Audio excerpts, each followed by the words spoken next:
जी हाजिर साहब, अस्सलाम वालेकुम।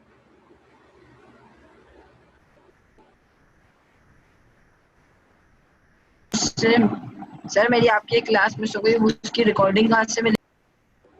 कौन सी क्लास मिस हुई है भाई?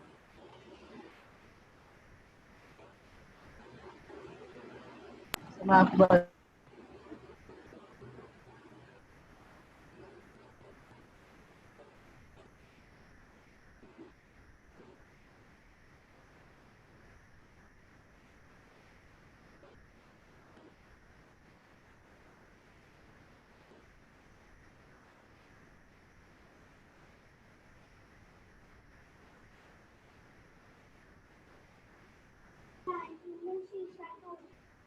हाँ, कैसा शीशा?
ओके, हाजिर हुसैन।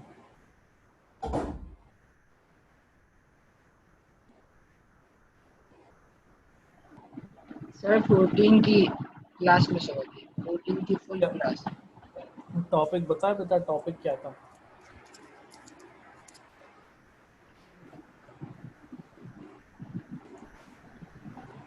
अच्छा, मुझे लास्ट क्लास में टॉपिक बता दे कि वो हाजिर।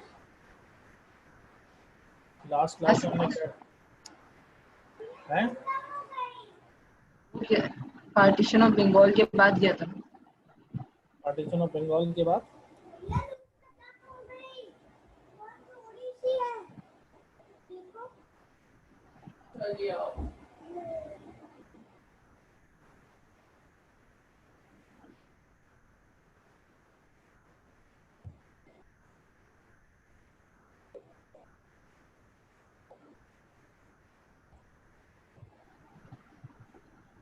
आरिज अल नूर।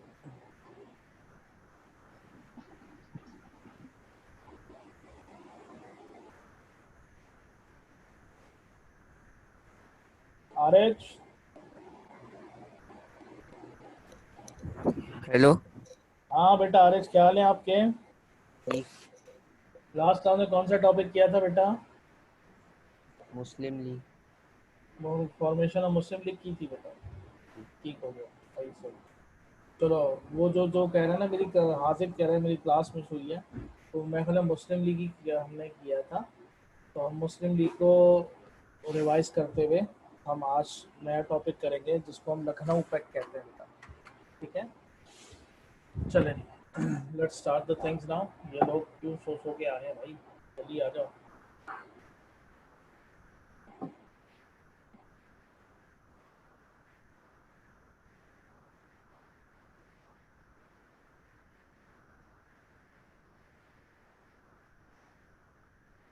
चले जी, जरा वीडियोज ऑन करें अपनी।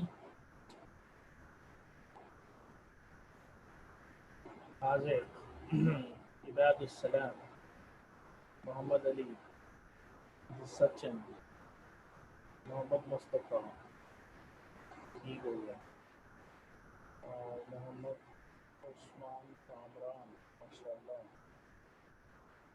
मोहम्मद सारिम,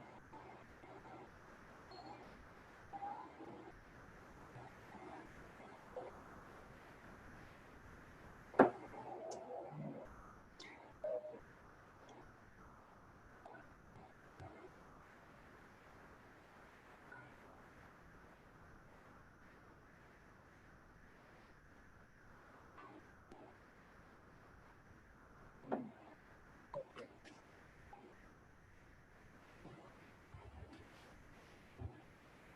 और कौन कौन है भाई? चलो 10 लोग आ गए। चलो बेटा, अब मैं स्क्रीन शेयर कर रहा हूँ। I hope you can listen to me, और आप स्क्रीन में बहुत अच्छे तरीके से देख पाएंगे इंशाल्लाह। ओके, मैं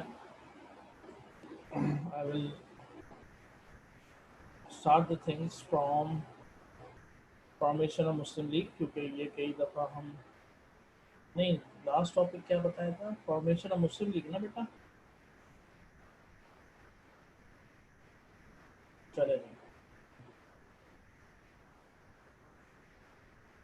तो भाई हाजिर, मेरे ख्याल में आपकी क्लास रह गई थी, तो आपके लिए बड़ा अच्छा मौका है कि आप रिकॉल कर सकते हैं।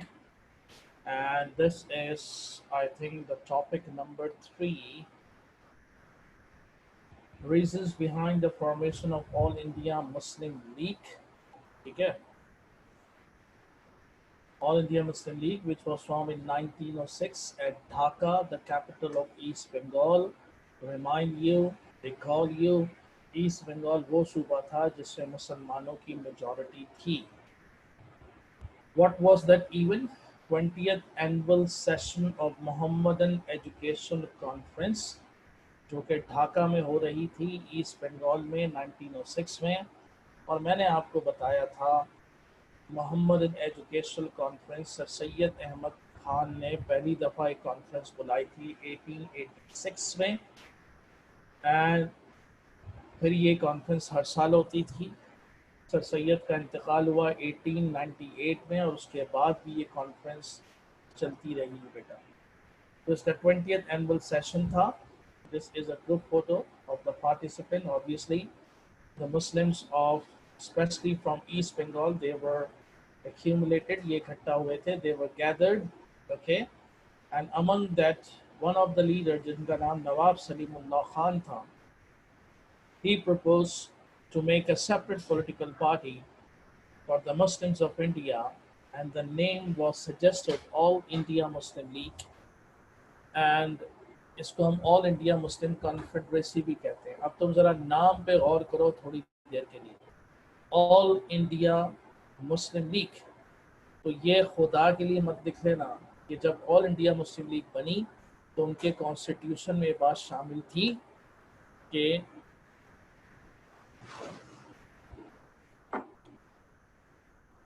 मुसलमान जो हैं वो सेपरेट होमलैंड जनाब बनाएंगे, और ये उनके नहीं जी, ये मुस्लिम लीग के कॉन्स्टिट्यूशन में बात शामिल नहीं थी।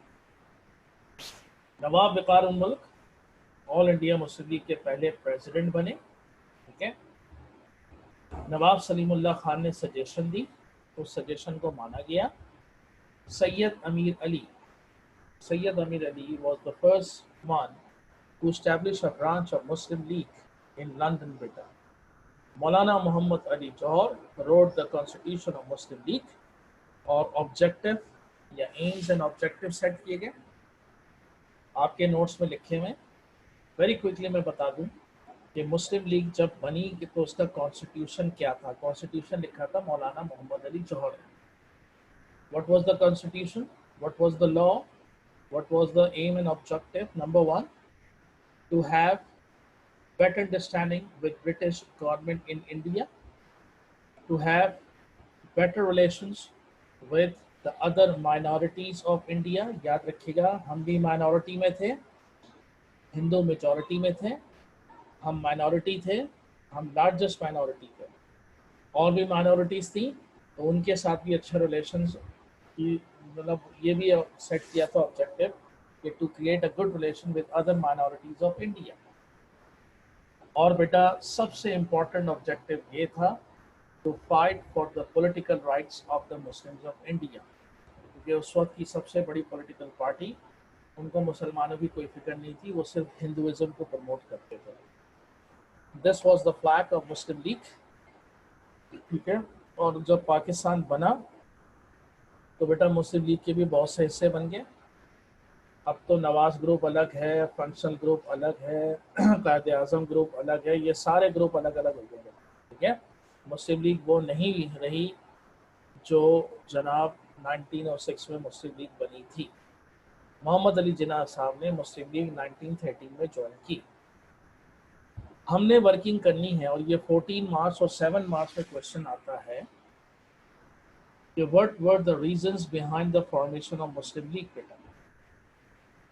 तो सबसे बड़ी reason attitude and demands of Indian National Congress. Indian National Congress के सामने आपको फ्लैग दिख रहा है कि 1906 में फॉर्म हुई बेटा, ठीक है। और ये याद रखना इंडियन नेशनल कांग्रेस किसी इंडियन ने नहीं बनाई थी। किसने बनाई थी बेटा? वो इस बंदे ने बनाई थी जिसका नाम एलन ऑक्टावियन ह्यूम था। He was a retired British officer. He established this political party back in 1885, Indian National Congress. लेकिन कुछ ही अरसे में it turned into a Hindu-dominated political party, जिसमें अंग्रेज तो गायब हो गए, हिंदू भर गए, मुसलमान भी थे लेकिन बहुत कम थे। और मोहम्मद अली जिन्ना साहब ने कांग्रेस 1906 में ज्वाइन की, 1920 में छोड़ दी। और यूँ समझो मोहम्मद अली जिन्ना से ने अपना पॉलिटिकल करियर जो स्टार्ट किया था वो बेटा इंडियन नेशनल कांग्रेस से स्टार्ट किया। और sir Syed Ahmad Khan became the first Muslim leader जिन्होंने मुसलमानों को मना किया not to join this Congress, क्योंकि ये कांग्रेस सिर्फ और सिर्फ किसके राइट्स के लिए काम करती है? हिंदूज के लिए। तो बेटा again the biggest reason behind the formation of Muslim League was the attitude and demands of Indian National Congress, जिसको शॉर्ट में सिर्फ कांग्रेस भी कहते हैं। भाई क्या डिमांड्स थी, क्या एटीट्यूड था? कांग्रेस ने डिमांड दी कि India should be accepted as cultural and political whole और हिंदी को ऑफिशियल लैंग्वेज बना दिया जाए।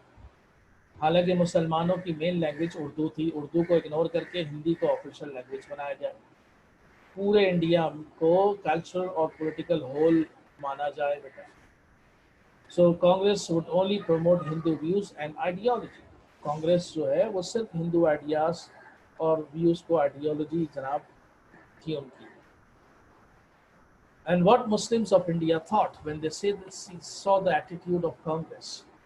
उन्होंने कहा if we want to advance, if we want to achieve our political goals, political rights, we cannot depend on the Congress. क्योंकि कांग्रेस सिर्फ और सिर्फ किसके लिए काम करती थी बेटा? हिंदूज के लिए। Okay, Reaction of Hindus and Congress after partition of Bengal 1905 बेटा, ठीक है, याद रखिएगा। अभी आप पढ़ भी चुके हैं, कई दफा मैं रिपीट भी कर चुका हूँ। जब पार्टीशन ऑफ बंगाल हुई 1905 में तो Muslims are very happy because they having a province in which they gain majority, but very much dislike, इतना डिसलाइकिंग बेटा कि they became angry, they became violent. और the reaction of Hindus on the partition of Bengal obviously was not good. They were extremely angry बेटा। तो लिहाजा इस वजह से बेटा मुसलमान जो they were happy, they thought कि भाई हम तो खुश हैं लेकिन हिंदू सब नाराज़ है। तो मुसलमान ने कहा अगर हम, यानी हिंदूज ने ये भी कह दिया था कि we will continue the protest till the reversal of the partition of Bengal. तब मुसलमान ने रियलाइज किया और अगले ही साल they establish their own political party in east Bengal, Dhaka. अभी मैंने इसको पढ़ाया। They wanted to safeguard their political rights, क्योंकि हिंदू जो थे वो तो तुले हुए थे। जहाँ मुसलमानों को एडवांटेज मिलता था, हिंदू कहते थे नहीं, ये हमारे लिए डिसएडवांटेज है। Okay, Hindu different organisations, Congress तो थी हिंदू ऑर्गेनाइजेशन, और भी हिंदू ऑर्गेनाइजेशन थी जो बहुत ही एक्सट्रीमिस्ट कट्टर किस्म के हिंदू थे बेटा। और वो कॉन्सेप्ट क्या देते थे बेटा, ठीक है, जैसे आर्य समाज, हिंदू महासभा, वो ये कहते थे हिंदुस्तान में जो भी रहेगा वो हिंदू बन के रहेगा, तो लिहाजा जितने मुसलमान हैं they should forcibly converted into Hinduism. और ऑब्वियसली मुसलमान ये चीज़ बिल्कुल पसंद नहीं करते, ठीक है जी। ज़बरदस्ती जो है हिंदुइज्म को प्रमोट किया और कहते थे जी हिंदुइज्म में कन्वर्ट हो जाओ। और मैंने आपको बताया था ये जो हिंदू महासभा है, अब इनका रिसेंट नाम जो है आरएसएस है, and they follow the ideology of Hitler. ये जो निशान आप देख रहे हैं, ये निशान that is the symbol of Nazis forces, और नाजीज फोर्सेस का जो समझे कौन उसको ओन करता था, दैट वाज द हिटलर। और हिटलर अपने जुल्म की वजह से मशहूर है, और कहते हैं यही हिंदू महासभा ने, आरएसएस ने जनाब गांधी साहब को शूट किया, मार दिया, और मोदी साहब जो हैं वो इसी के फॉलोवर हैं बेटा, इसी को लीड करते हैं। ओके, सिमला डेपुटेशन 1906, ठीक है, सिमला डेपुटेशन 1906 बेटा। अभी तुमको शायद पहले बताया कि 1905 में लॉर्ड कर्जन, उनकी वाइसरॉयशिप खत्म होती है, he went back to England. और 1905 क्यों बेटा, 1905 में यूनाइटेड किंगडम में, जैसे हमारे यहाँ हर 5 साल में इलेक्शन होते हैं, तो यूनाइटेड किंगडम में प्रॉपर डेमोक्रेसी थी, हर 5 साल बाद इलेक्शन होते थे। और बेटा 1905 के इलेक्शंस में लिबरल्स जो पॉलिटिकल पार्टी थी वो इलेक्शन जीत चुकी थी, तो ज़ाहिर लॉर्ड कर्जन का ताल्लुक लिबरल से नहीं था। तो लिबरल एक ऐसी पॉलिटिकल पार्टी है, लिबरल और लेबर, ये मैं तुम्हें पहले बता चुका हूँ। They have a concept, I repeat, they have a concept to give more political incentives, more या लिटिल कह लो, टू द इंडियंस। तो बेटा लिबरल से अनाउंसमेंट की, और यूं समझो बेटा, अब लिबरल जो पॉलिटिकल पार्टी जिन्होंने British government in India, British government in UK establish की थी, now they are sending Lord Minto and John Morley, Lord Minto as a viceroy and secretary of state for India John Morley, दोनों का ताल्लुक liberal से है। उनको यहाँ भेजा जा रहा है ताकि वो ब्रिटिश गवर्नमेंट इन इंडिया को हेड करें। तो viceroy is just like a president, ठीक है। तो वाइसरॉय किसको बना के भेजा जा रहा था, लॉर्ड कर्जन की जगह लॉर्ड मिंटो को भेजा। तो लॉर्ड मिंटो साहब छुट्टियां गुजार रहे थे शिमला में, और लिबरल ने पहली अनाउंसमेंट कर दी थी कि हम जो हैं, जैसे यहाँ पे लिखा है, liberals stated that they would increase the local participation in the government of India through elections. उनका कॉन्सेप्ट ये था कि हम इंडिया में इलेक्शंस करवाएंगे और लोकल मींस इंडियंस को ज़्यादा पार्टिसिपेशन देंगे गवर्नमेंट ऑफ इंडिया, यानी ब्रिटिश गवर्नमेंट इन इंडिया में। That was a good thing बेटा। तो लिबरल्स और लेबर, और जो कंजर्वेटिव थे वो वाकई कंजर्वेटिव थे, वो उस चीज़ पे बिलीव ही नहीं था कि हम इंडियंस को इंसेंटिव दें। तो बेटा लॉर्ड मिंटो को लॉर्ड कर्जन की जगह वाइसरॉय बना के भेजा जा रहा था। और ये भी खबर आई कि जनाब लिबरल्स जो है they will give incentives to the Indians. तो बेटा एक डेलीगेशन बनता है मुसलमानों का, and they proceed to Shimla. Delegation, Shimla Muslim delegation led by sir Aga Khan III। और मैंने बताया था जो अभी प्रिंस करीम आगा खान हैं, इनके ये दादा जान थे। तो प्रिंस करीम आगा खान के दादा जान, जिनको सर आगा खान III बोलते हैं बेटा, उनका पूरा नाम था सुल्तान अहमद खान बेटा। तो आगा खान साहब जो हैं मुसलमानों का एक डेलीगेशन लेके चलते हैं और जनाब शिमला में मुलाकात करते हैं लॉर्ड मिंटो से। चूँकि लिबरल से पॉलिटिकल पार्टी से ताल्लुक़ है लॉर्ड मिंटो का भी, and he was ready to give incentive. तो मुसलमान अपनी दो मेन डिमांड्स रखते हैं। The Muslim demand for separate representation, जिसको सेपरेट इलेक्टोरेट कहते हैं, and weightage in all elected bodies. दो को समझ लो, पहले भी समझा चुका हूँ। सेपरेट इलेक्टोरेट, मुसलमान मुसलमान को ही वोट देगा, इलेक्शन लड़ने वाला भी मुसलमान, उसको वोट देने वाला भी मुसलमान। इसका फ़ायदा क्या होगा बेटा? मुस्लिम रिप्रेजेंटेटिव सेलेक्ट होंगे और वो पार्लियामेंट में जाके मुसलमान होंगे। और बेटा ये चीज़ बहुत ज़्यादा, ये डेमोक्रेसी का एक हिस्सा है, हमारे मुल्क में भी एप्लीकेबल है। और हमारे मुल्क में, जैसे मैंने तुमको एक एग्जांपल दी थी, एक इलाका है उमरकोट। उमरकोट में 90% हिंदू हैं। तो बेटा वहाँ जब भी इलेक्शन होगा, चाहे वो प्रोविंशियल हो फेडरल हो, वहाँ जो इलेक्शन लड़ने वाले हैं वो भी हिंदू हैं और उनको वोट देने वाले भी हिंदू हैं। तो इसलिए बेटा हमारी पार्लियामेंट में तीन या चार जो पार्लियामेंटेरियन है वो हिंदू हैं, representing the Hindu community in Pakistan में। ठीक है। और बेटा सेपरेट इलेक्टोरेट का रिवर्स क्या होता है? Joint electorates.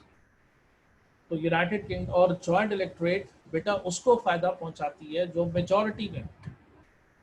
तो कांग्रेस कहती थी जॉइंट इलेक्टोरेट, क्योंकि वो मेजॉरिटी में थे, और हमें क्या सूट करती थी?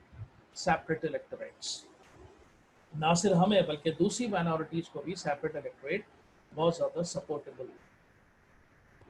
इलेक्शंस वर द ओके, एक तो मुसलमानों ने सेपरेट इलेक्टोरेट मांगा, और याद रहे सेपरेट इलेक्टोरेट का कॉन्सेप्ट भी सर सैयद अहमद खान ने दिया था।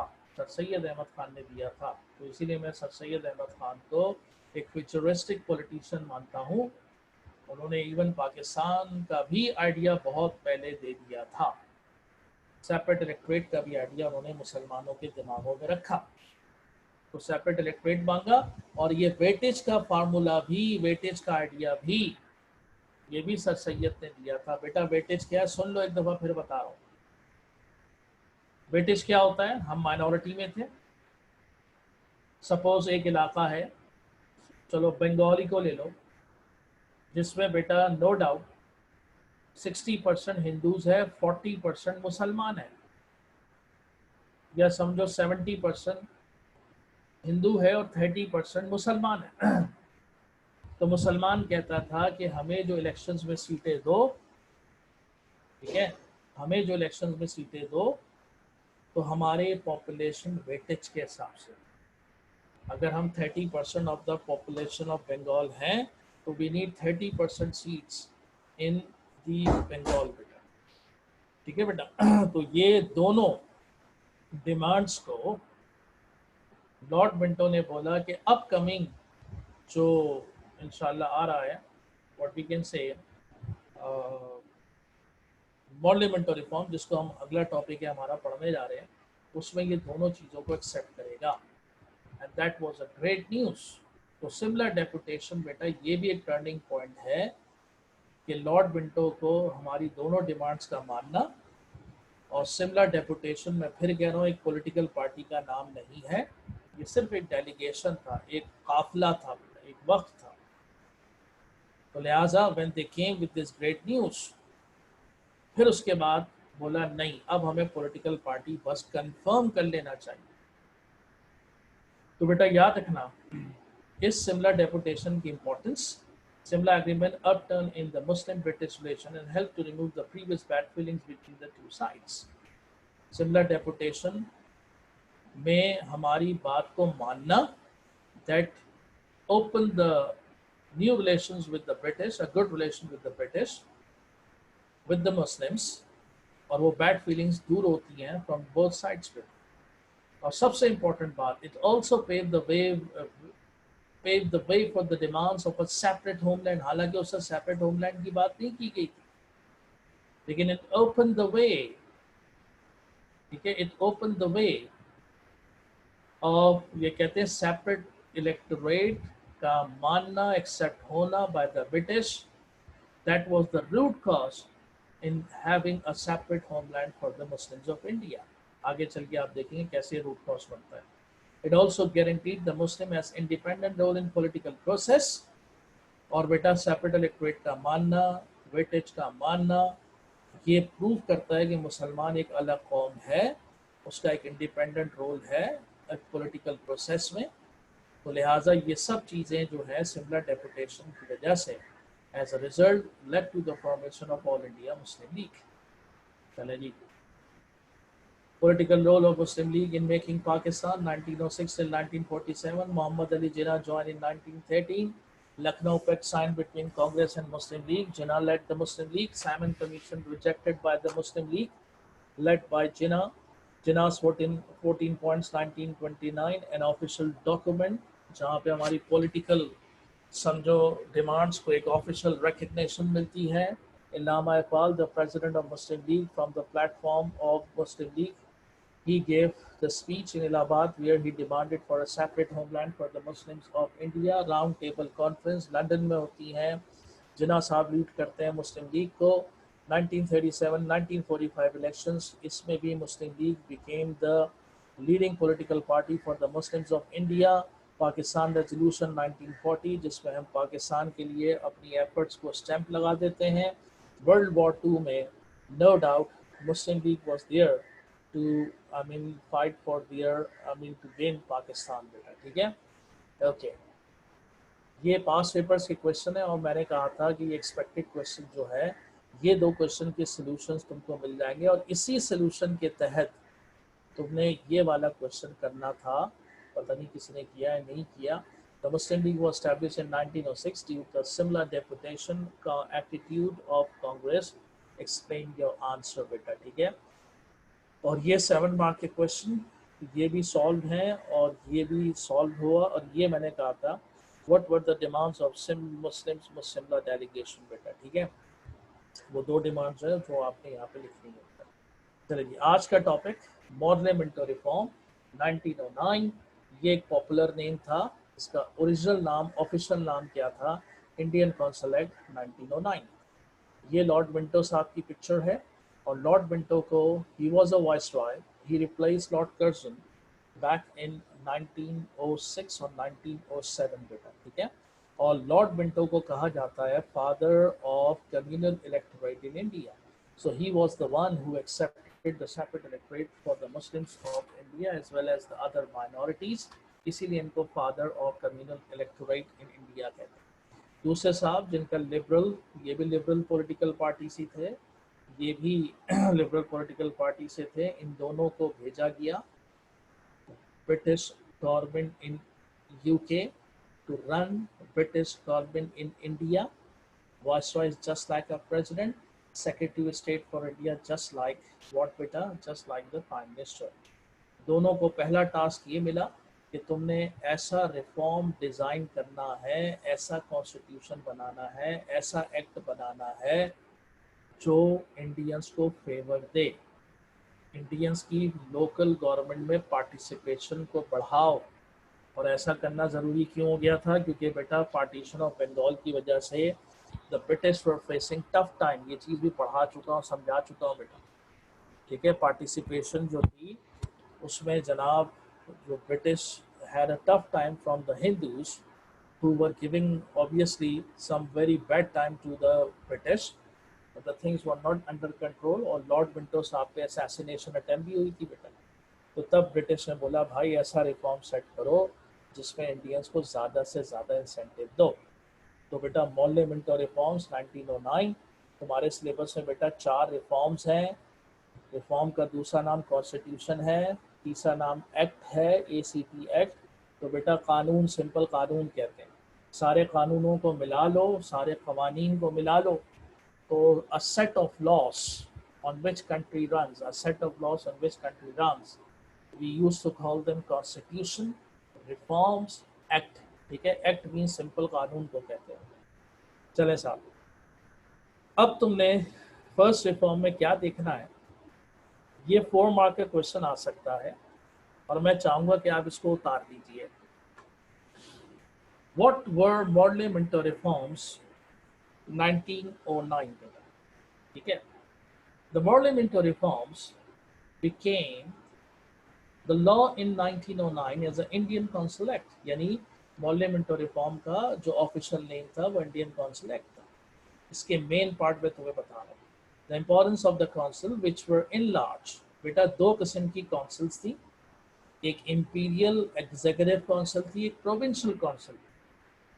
और जैसे कि ब्रिटिश को इंश्योर करना था कि उसमें इंडियन पार्टिसिपेशन को बढ़ाना था, तो ये जो लिखा है ना, the importance of council which were in large, यानी उस काउंसिल को बढ़ा दिया गया था। और कैसे बढ़ाया था बेटा, जैसे प्रोविंशियल काउंसिल में अगर 30 मेंबर्स थे तो उन 30 मेंबर्स की जगह 60 मेंबर्स को लाया गया था और बोला था इसमें 30 मेंबर्स ब्रिटिश होंगे और 30 मेंबर्स कौन होंगे, इंडियंस होंगे। Was to ensure that Indian legislature were given a chance to express their opinions, और इंडियंस को पार्टिसिपेशन या उनकी तादाद को बढ़ाने का पर्पस ये था कि Indians should get a chance to express their opinion, जो उनके पॉलिटिकल राइट्स हैं उनको सुना जाए और उनको एक्सेप्ट किया जाए बेटा। British also accept the right of Muslims to have a separate electorate. British also accept the right of Muslims to have a separate electorate. ये सबसे इम्पोर्टेंट पार्ट था जिसकी वजह से मुसलमानों ने, जनाब मुस्लिम लीग ने पार्लियामेंट रिफॉर्म को एक्सेप्ट किया और इसी की वजह से कांग्रेस ने रिजेक्ट किया। Parliamentary reform accepted by Muslim League but rejected by the Congress on this thing, बेटा separate electorate। हम सेपरेट इलेक्ट चाहते थे और ब्रिटिश हिंदू क्या चाहते थे बेटा, they want a joint electorate. Very quickly बेटा, अच्छा तुम इसको ना बेटा पार्लियामेंट्री रिफॉर्म, इसको MMR लिख लेना बेटा, MMR लिखना, ठीक है।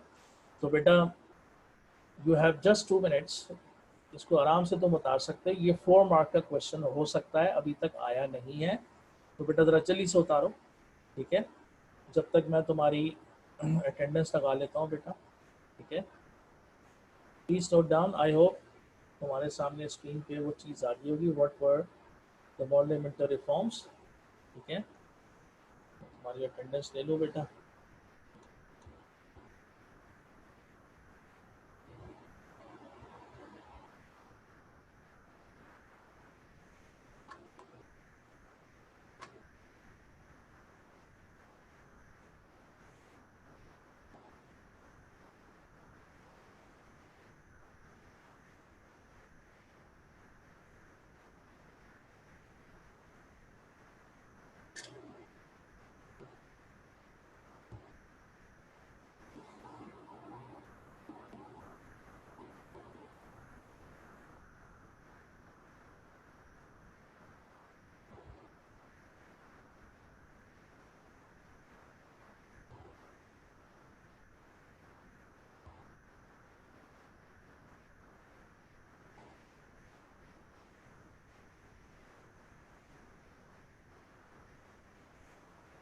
मुदब्बिर माशाल्लाह बहुत जल्दी आए आप बेटा।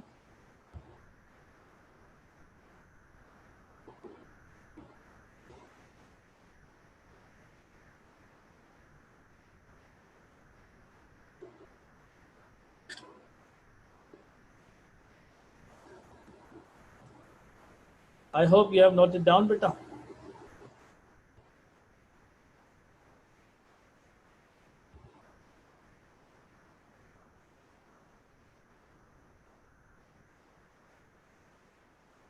ओके क्लास, अनदर क्वेश्चन जो एक्सपेक्टेड क्वेश्चन में आएगा जी।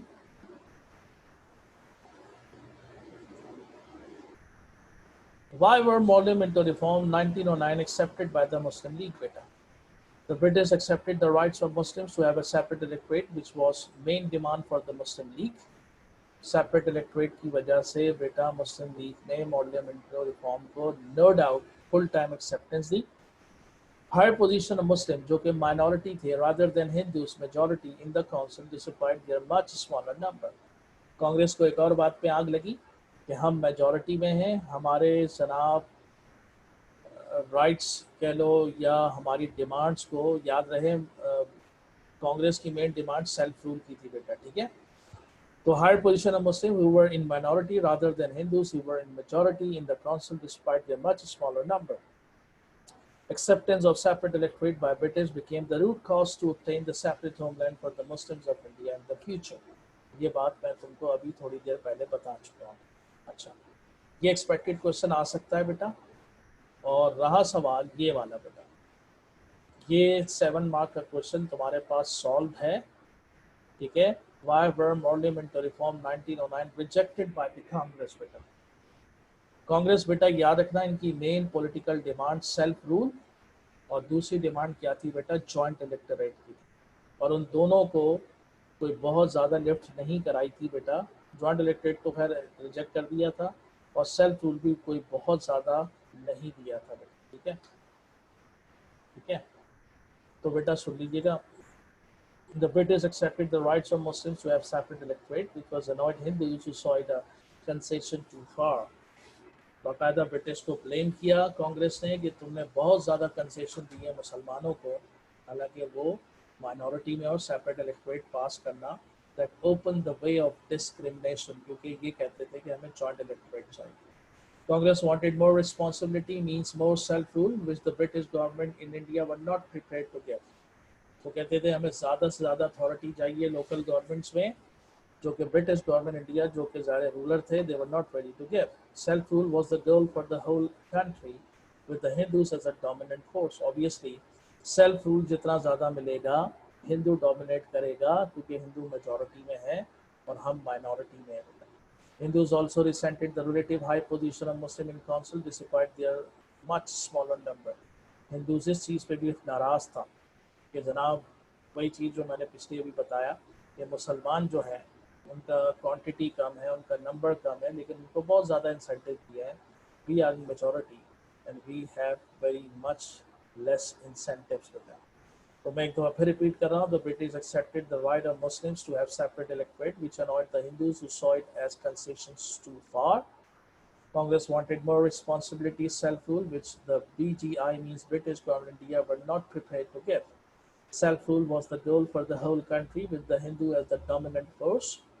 Hindu also resented the relative high position of Muslims in council despite their much smaller number. Okay. The past paper question.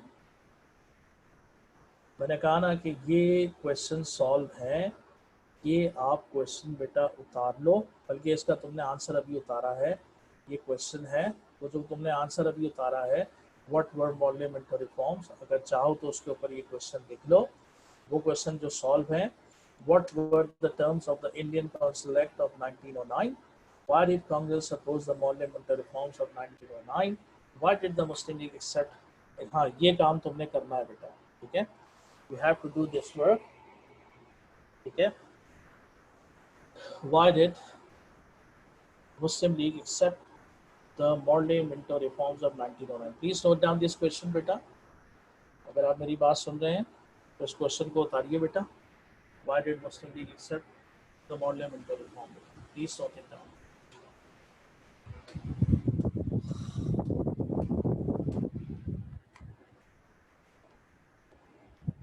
मुफले तुम कितनी दफ़ा आ चुके हो बेटा, एडमिशन मांग रहे हो तुम.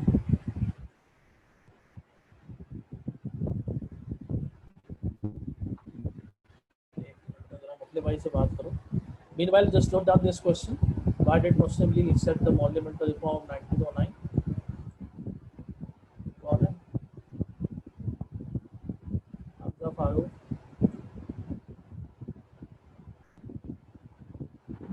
जी सर. हाँ, कुछ कह रहे हैं बेटा, आपने हाथ उठाया हो. सर वो स्टार्टिंग में उठाया था मैंने. अच्छा, तो बात करना.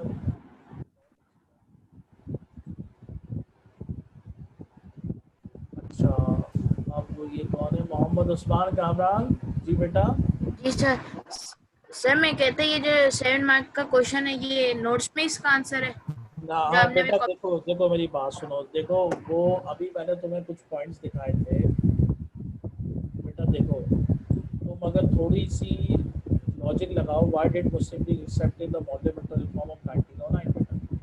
देखो अभी जो मैंने तुमको,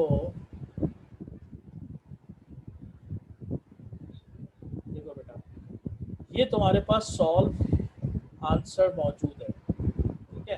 बात समझ रहे हो मेरी बात बेटा, ठीक है। अगर तुम इन पॉइंट्स का रिवर्स कर दो, ठीक है, पॉइंट्स का रिवर्स कर दो तो ये वो पॉइंट्स बन जाएंगे और वो ये इस क्वेश्चन का यानी ये बन जाएगा बेटा, ये वाला बेटा, ठीक है। ये मैंने 7 मार्क का क्वेश्चन दिया, ठीक है। और बेटा ये पार्लियामेंट्री रिफॉर्म एक्सेप्टेड बाय मुस्लिम लीग बेटा, जो समझो वो जो कांग्रेस ने रिजेक्ट किया था, अगर तुम उस पॉइंट को रिवर्स कर दो, पॉजिटिव साइड पे लिया हो, ठीक है। जैसे हमने हमारे लिए मुस्लिम सेपरेट इलेक्टोरेट एक्सेप्ट हुआ, that was a good thing for us बेटा, दैट्स व्हाई वी एक्सेप्टेड। लेकिन सेपरेट इलेक्टोरेट को किससे रिजेक्ट किया था बेटा? कांग्रेस से बेटा। तो are you getting my point बेटा? तो ये वो पॉइंट्स हैं जो बेसिकली मैंने रिवर्स कर दिए हैं, ठीक है, इस सवाल के अगेंस्ट बेटा। और ये तुम्हारे पास वो क्वेश्चन है जो सॉल्व है बेटा, तुम्हारे पास मौजूद है। बात समझ रहे हो बेटा, ठीक है। तो you can do it from there, जरूरी नहीं कि जो मैं दिखा रहा हूँ उसको तुम बस रिवर्स करते जाओ, चीज़ें बात समझ में आ जाएगी, ठीक है। Thank you. अच्छा, मुदब्बिर कासमती,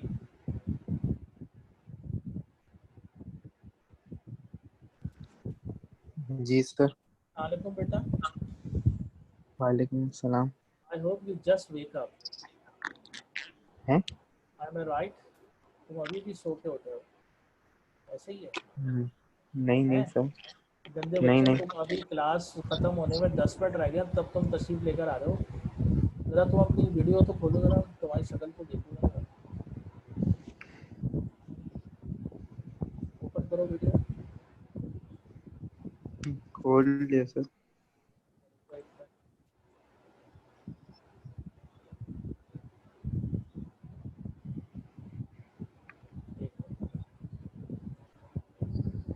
कौन है? हाँ ये रहा बेटा, माशाल्लाह वही सेटों की तरह बैठे हुए हो और यकीनन एक लफ्ज़ नहीं उतारा वो तुमने। गंदे बच्चे बेटा, उतार ले कुछ, हाथ पैर हिला ले बेटा, स्कूल की सर खुदा वो वाले। स्क्रीनशॉट ले लिया। वेरी गुड, स्क्रीनशॉट ले लिया, चलो भाई। और कौन है? मुस्तफ़ा रफ़ीक साहब, आप भी माशाल्लाह देर से आए बेटा, ऐसे ही है? मुस्तफ़ा रफ़ीक मसरूफ़ है कुछ नकल में, कुछ वीडियोज़ वगैरह देख रहे हैं, मतलब ऐसे ही है। ओके, मोहम्मद सारे, मोहम्मद मुस्तफ़ा। मुस्तफ़ा बेटा तुमने सवाल उतार लिया बेटा? गर्दन हिलाओ Mustafa. Bro, what is going on? ये देखो मोहम्मद मुस्तफ़ा। सर हाँ बेटा, आपने सवाल उतार लिया बेटा? I'm getting griefed. My entire custom's getting griefed.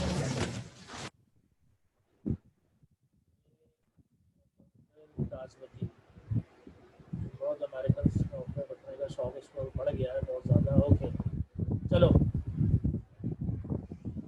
चलो बेटा, लास्ट 5 मिनट्स। इंशाल्लाह अगली क्लास में हम ये 5 पेपर से क्वेश्चन, ठीक है जी हमजा फारूक। ओके, ये वो क्वेश्चंस मैंने आपको दिखाया, इसमें से जो क्वेश्चन दिए हैं, अल्लाह करें बेटा आप लोग कर लो तो अच्छा है, फिर ऐसा ना हो घंटा छापा पड़े तो मसला। लखनऊ पैक्ट 1916, जब इसकी ब्रीफिंग देख लो बेटा। Now Lucknow Pact 1916 agreement made by Indian National Congress headed by Maratha leader ये बाल गंगाधर तिलक साहब हैं, ये वही साहब हैं जिनको अरेस्ट किया गया था बेटा जब हिंदू प्रोटेस्ट चल रहे थे बंगाल में। So he was a Maratha leader बाल Gangadhar Tilak and all India Muslim Leagues को लेड किया by मोहम्मद अली जिन्ना, जिनको बाद में लखनऊ पैक्ट की मेन आर्किटेक्ट बेटा मोहम्मद अली जिन्ना साहब थे। एंड आफ्टर दैट एग्रीमेंट जिन्ना साहब को एक टाइटल दिया गया ambassador of Hindu Muslim unity, ठीक है, ambassador of Hindu Muslim unity बेटा। बेटा ये पैक्ट क्या था ज़रा सुन लीजिए, और ये जनाब what were the main terms of Lucknow pact 1916 बेटा। Mohammad Ali Jinnah then a member of Congress as well as the Muslim League, याद रहे जिन्ना साहब 1916 में कांग्रेस और मुस्लिम लीग दोनों के जनाब मेंबर थे। made both the parties reach an agreement to pressure the British government, or Jinnah was the main architect behind the sign of बेटा लखनऊ पैक्ट 1916. अब इस पैक्ट का मेन टर्म पार्ट क्या था? To pressurise the British government to adopt more liberal approach to India and give Indians more authority to run their country, जिसको हम self rule कहते हैं. इस एग्रीमेंट की अच्छी बात ये थी कि बेटा कांग्रेस ने हमारी डिमांड को माना था और हमने कांग्रेस की डिमांड को माना था इस शख्स की वजह से जिनका नाम मोहम्मद अली जिन्ना है.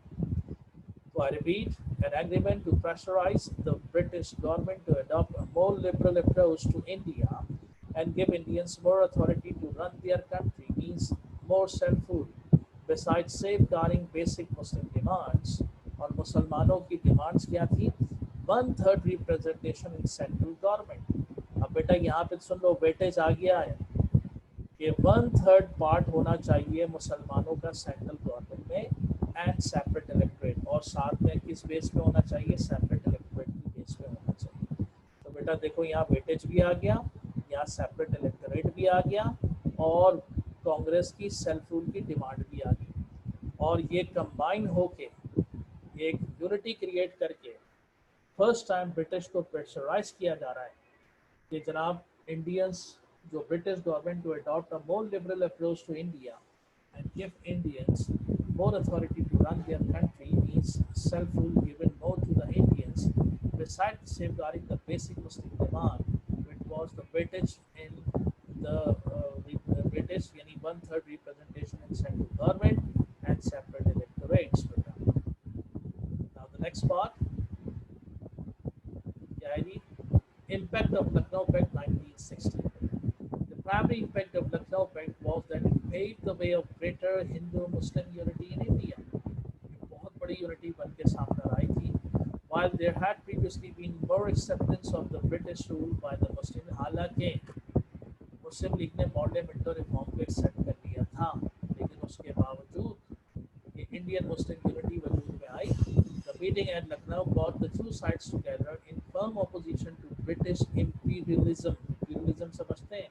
जो समझो ब्रिटिश रूल जो था, British rule in India, British empire in India. Imperialism means बादशाह जिसे कहते हैं बेटा. And the meeting at Lucknow brought the two sides together in firm opposition to the British imperialism. असल में जो दादागिरी थी ब्रिटिश की, अब वो चाहते थे कि ये दादागिरी ब्रिटिश की ख़त्म हो और जनाब जो इंडियंस हैं वो ज़्यादा पार्टिसिपेट करें in the making of the government. I repeat, the primary impact of Lucknow Pact was it paved the way of greater Hindu-Muslim unity in India, while there had previously been more acceptance of British rule by the Muslim League, Parliamentary Reform 1909, क्योंकि हमने मान लिए थे लेकिन कांग्रेस ने reject कर लिया था. उसके बावजूद ये जनाब लखनऊ पैक्ट साइन हुआ.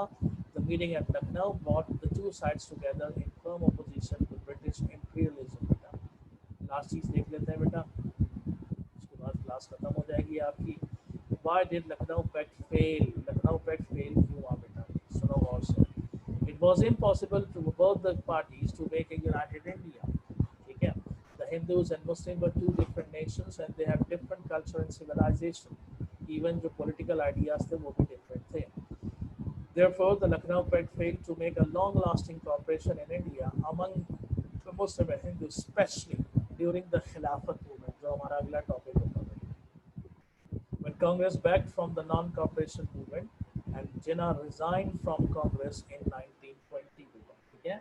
ये खिलाफत मूवमेंट में हम देखेंगे दोनों अपने साथ किए हुए वादों को भूल जाएंगे और बेटा वो खिलाफत मूवमेंट में एक नॉन कॉपरेशन मूवमेंट चली थी जो नो डाउट गांधी साहब और कांग्रेस ने बहुत बढ़ चढ़ के से लिया था. और बिल्कुल जब वो मूवमेंट पीक पर थी तब गांधी ने अपना हाथ समझो वापस खींच लिया और इस खिलाफत मूवमेंट को ठीक ठाक नुकसान पहुंचाया था बेटा. ठीक है?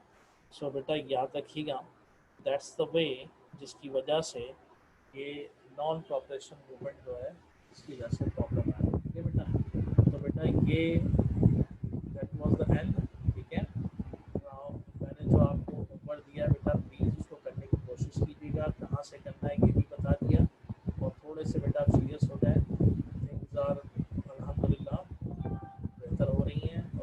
हाँ